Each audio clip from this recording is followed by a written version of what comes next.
Savagery, Part 3.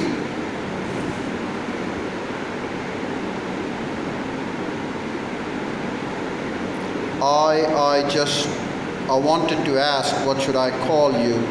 A backer gasped. The old man stopped shouting. He looked down at the little boy, sitting in the dirt on the ground, at his face, from which all mischief had gone.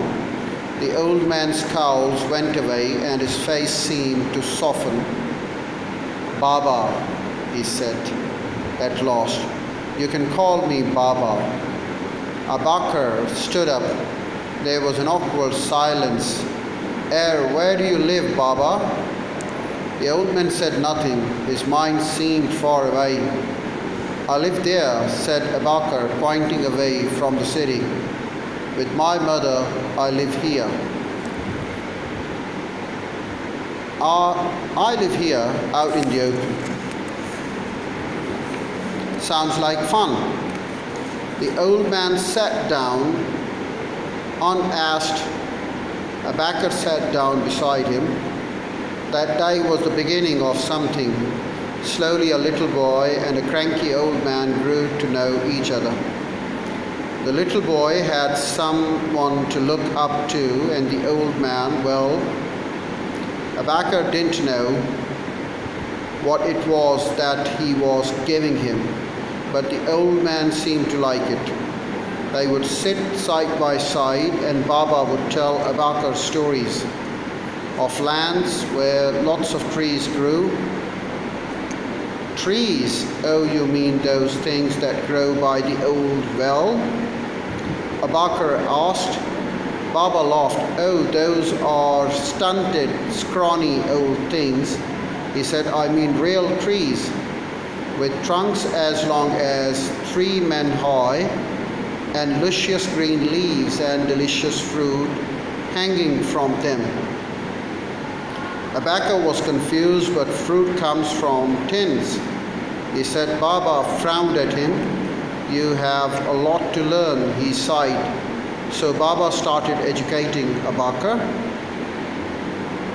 The little boy learned all about the whole new world, a world populated by a lot of people, a world rich in resources of all kinds, in which everyone had lots of food to eat and lots of water to drink, and nobody ever wanted for anything. A world in which there were so many people that cities teemed with them, where people rode around things that were self-propelled.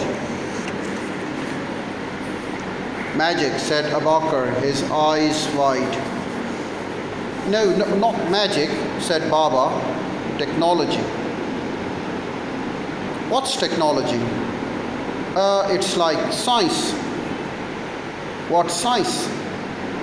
"It's knowledge about world around us. Most people knew it in the other world. It was all written down in books." "What are?" Baba closed his eyes in despair. After a moment, he opened them.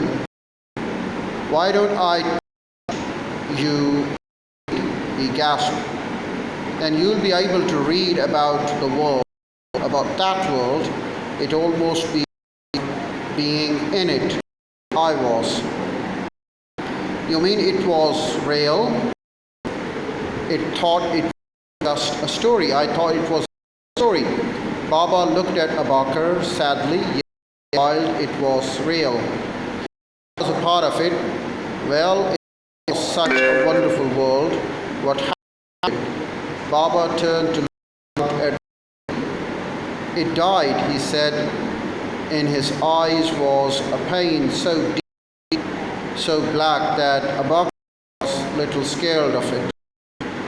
Baba would say no more that day. So Baba started teaching Abakar. Baba started teaching Abakar to read, and he kept on reading. they would sit in a shady corner of the broken down city.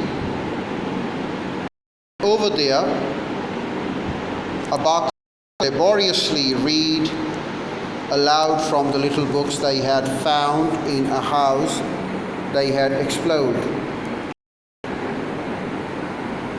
Then he would ask all about what he had read and ask again if it had been a real one. And Baba said yes, it had been one. Would try hard to believe. Baba would laugh and point to the pictures in the city, old books, and say, if these things weren't real, then what were the pictures? Abakar would grin, tricks of some sort.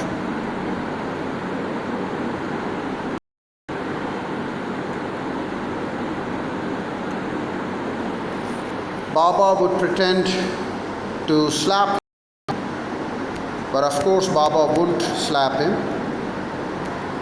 And Abakar